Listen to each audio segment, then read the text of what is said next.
Salve, galera do Me Salva! Vamos começar a fazer a resolução das questões de história da Unicamp 2022 e essa questão traz a temática dos quilombos. Então vamos ver o que essa questão está nos falando. Os quilombos, espaços da resistência e da insurgência negra desde a sua origem, foram criados como estratégias de enfrentamento ao sistema escravocrata.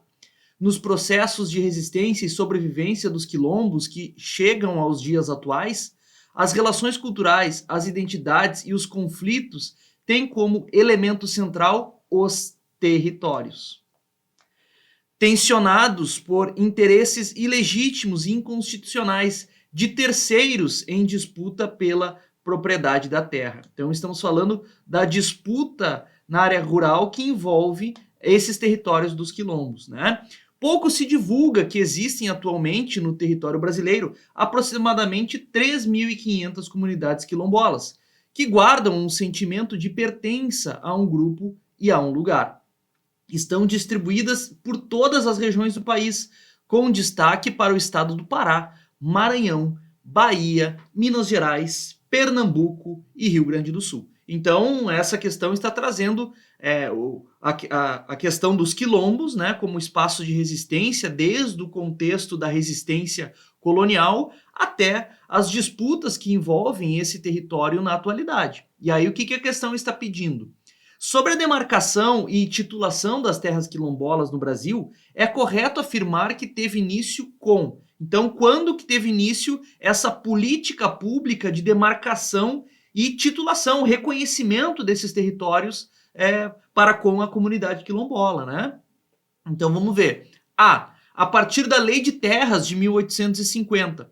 Aqui a gente já tem um problema. Por quê? Porque a Lei de Terras de 1850, durante o Segundo Reinado, é a lei que vai garantir, ou seja, que o acesso à terra se daria mediante a compra dela, e não mais a partir da distribuição de títulos públicos, como era antes no caso das sesmarias, que eram entregues, né, para os grandes senhores de engenho lá no início da colonização, por exemplo. Então, a partir de 1850, o acesso à terra passou a ser mediante a compra. Isso fez com que o acesso à terra ficasse concentrada na mão daquelas pessoas que já tinham os títulos das propriedades, que tinham dinheiro para comprar e adquirir mais terras. Então é isso que diz a Lei de Terras. A Lei de Terras não diz nada a respeito da distribuição, reconhecimento de quilombos, visando uma melhor distribuição de terras, reconhecimento desses territórios, dessas comunidades. Então aqui a gente arrisca essa alternativa A. Vamos continuar lendo aqui, tá? Então a lei diz aqui, a Lei de Terras de 1850 avançou na segunda metade do século XIX, especialmente após a abolição da escravatura e a institucionalização dos territórios quilombolas rurais. Gente, se isso tivesse acontecido, nós não teríamos os problemas, os conflitos territoriais que a questão está nos trazendo, né? E a questão é clara quando diz que existe, né, uma disputa pela propriedade da terra nos dias atuais. Então, se tivesse acontecido o reconhecimento e a garantia da posse da terra pelos quilombolas em 1850, o problema estaria resolvido, certo? Então, riscamos a alternativa A. Alternativa B. A Constituição de 1988, que é a Constituição Cidadã pós-ditadura militar, né? Ainda está em curso o processo de demarcação e poucos territórios quilombolas, rurais e urbanos, receberam a titulação da propriedade até o momento.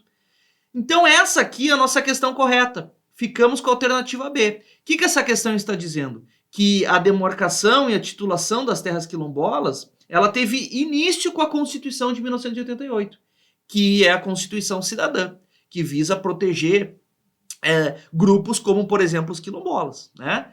A partir de uma perspectiva de direitos humanos, proteção das minorias, né? Expansão da cidadania. Então, a Constituição de 1988, correto. E correto que ainda está em curso o processo de demarcação, visto que esse processo não foi concluído. Ele foi iniciado com a Constituição de 88. Ele não foi concluído, e fica claro na questão, porque até hoje nós temos poucos territórios foram reconhecidos, né? Mesmo que esteja na Constituição essa política, né? E isso gera conflitos, né? Como a questão diz, né? Interesses ilegítimos e inconstitucionais de terceiros que visam ocupar esses territórios, né? Entrando em conflito com as comunidades tradicionais quilombolas. Então, a alternativa B é a alternativa correta. Alternativa C, Lei de Terras de 1850. Olha, tá errado. A gente já viu que a Lei de Terras de 1850, ela diz a respeito do acesso à terra. Seria mediante a compra dela, certo? Como falamos, isso foi uma política que impediu, inclusive, uma melhor distribuição de terras no Brasil, porque manteve o acesso à terra concentrado na mão de quem já tinha poder e dinheiro para adquiri-las, certo? Então vamos continuar lendo aqui só para descartar totalmente. Na ocasião, foram demarcados os territórios rurais quilombolas. Erradíssimo, nesse momento não foram demarcados, uma vez que não havia trabalho para homens negros e mulheres negras na cidade. Olha, gente, está equivocado tanto pela questão da lei de terras, quanto pela questão da demarcação dos territórios rurais quilombolas, né? Então, se isso tivesse sido feito, não teríamos problemas nessas áreas nos dias de hoje. Alternativa D, a Constituição de 1988. Ó, até aqui tá beleza, tá igual a B. Mas vamos ver a continuidade. Na década passada, por meio de políticas públicas, foi finalizada a demarcação e a titulação de territórios quilombolas rurais, ficando pendente a titulação dos quilombos urbanos. A questão, gente, o texto da questão é claro que diz que há conflitos e disputas na propriedade da terra. Então, nós não resolvemos os problemas dos territórios dos quilombos rurais, como a questão aqui está afirmando, né? Então, por isso que a alternativa está incorreta.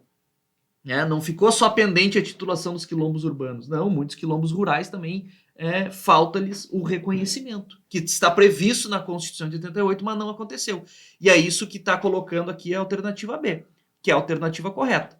A Constituição de 88, e ainda está em curso o processo de demarcação, e poucos territórios quilombolas, tanto rurais e urbanos, receberam a titulação da propriedade até o momento, mesmo que isso esteja na Constituição.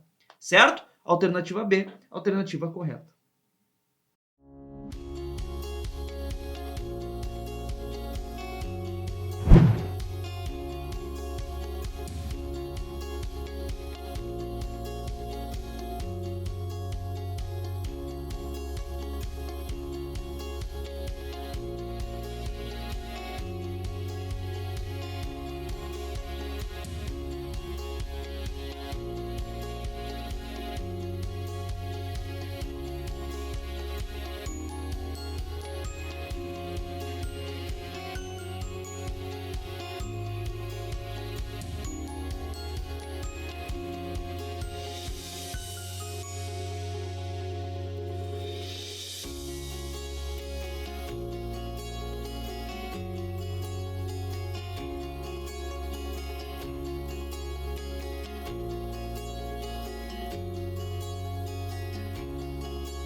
galera do Me Salva, vamos continuar a resolução das questões de história da Unicamp 2022. Vamos lá.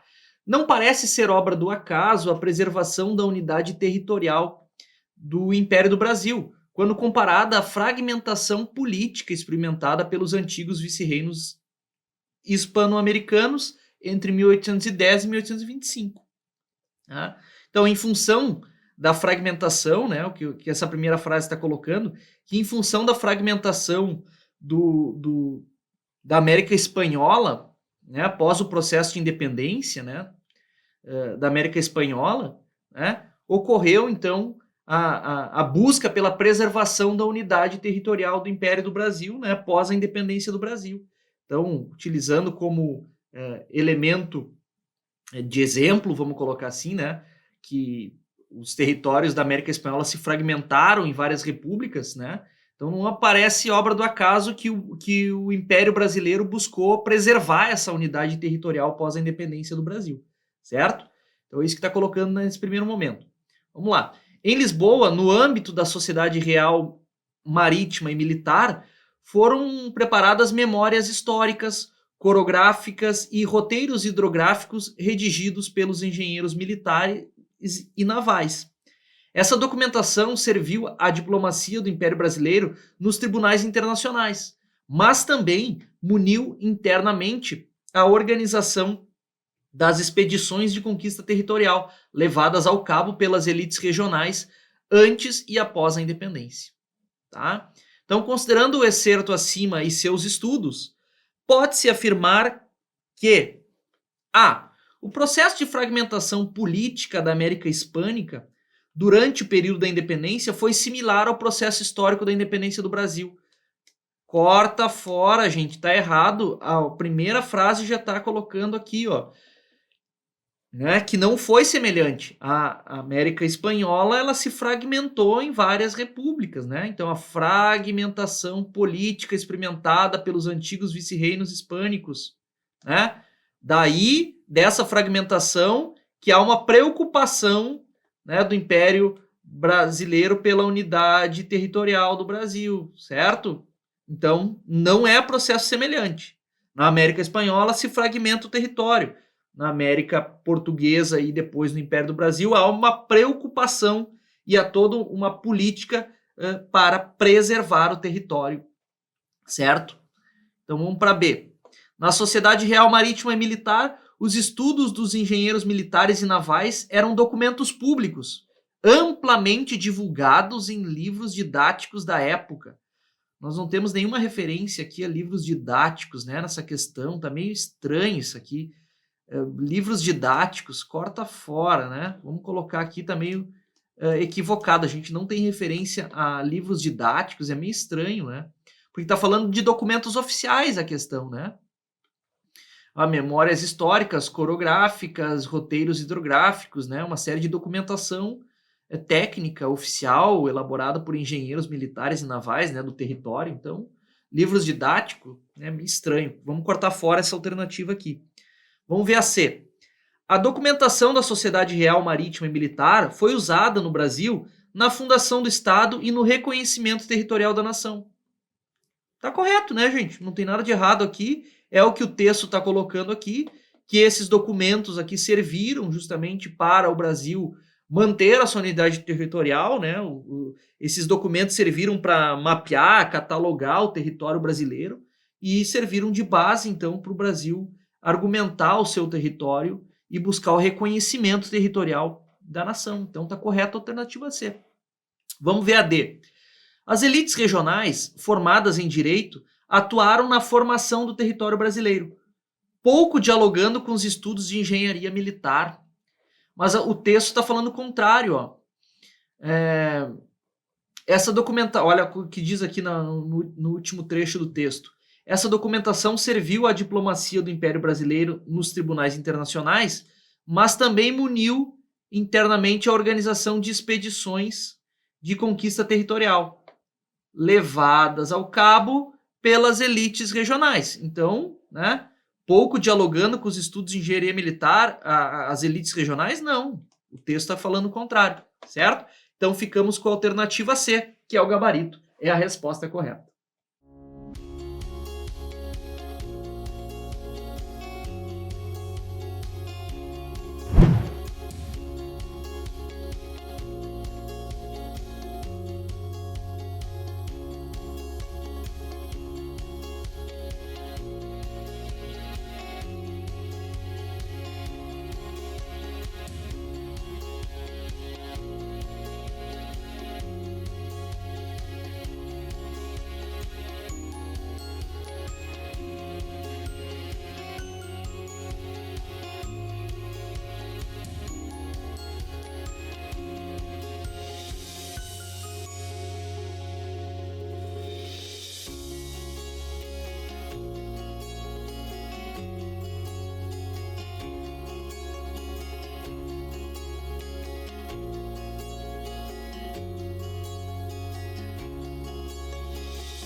Salve galera, vamos fazer a resolução de mais uma questão da Unicamp 2022, questão de história. Então vamos lá.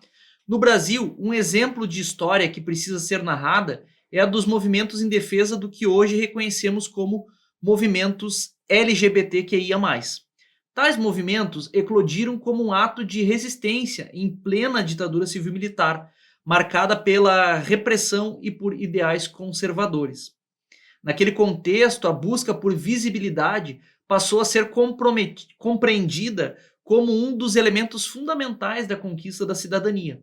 Entre outras coisas, os ativistas defendiam que os direitos políticos, sociais e civis tornassem socialmente legítimos para os cidadãos quando envolvem o direito aos meios de comunicação e à livre expressão.